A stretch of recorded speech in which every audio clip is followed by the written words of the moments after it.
বাড়ি আসবি না? ও বাড়ি আসলে আমি পড়তে বসে, ও তাই বাড়ি আসবে না? বাবা রে, তুই ওইখানে শুয়ে থাকবি? বাড়ি আসলে পড়তে বসার কথা বলে তাই রিও চায়ের দোকান দেবে, চা সবাইকে চা খাওয়াবে, রাতে আবার বন্ধ করবে, আবার ওখানেই শুয়ে থাকবে। ও মাই গড, তুই ওখানেই শুয়ে থাকবি, তুই পড়তে বসবি না তবুও? ও ঠিক আছে, আজকে বাবা আসুক বলবো যে তোমার ছেলে বলেছে। গেছিস তো? পড়ে গেছিস তো? পড়ে গেছিস তো? খুব ভালো হয়েছে, ঠিক আছে। ও লাভ দিলি না পড়ে গেলি? ওটা পড়ে গিয়ে বলছে লাভ দিলাম। কেমন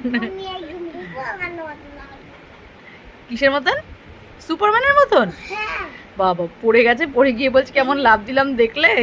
বলছে আমি কেমন সুপারম্যানের মতন লাভ দিলাম।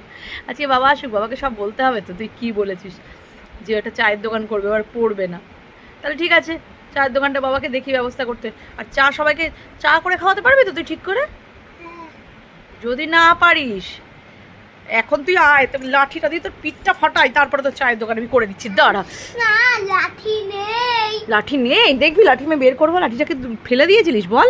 দাঁড়া, একটা লাঠি ছিল। বৃষ্টি হচ্ছে, এবার অন্ধকারে যাও, তুমি দেখি কিছু ধরে, আমরা আর তোমার সাথে একাই যাবে।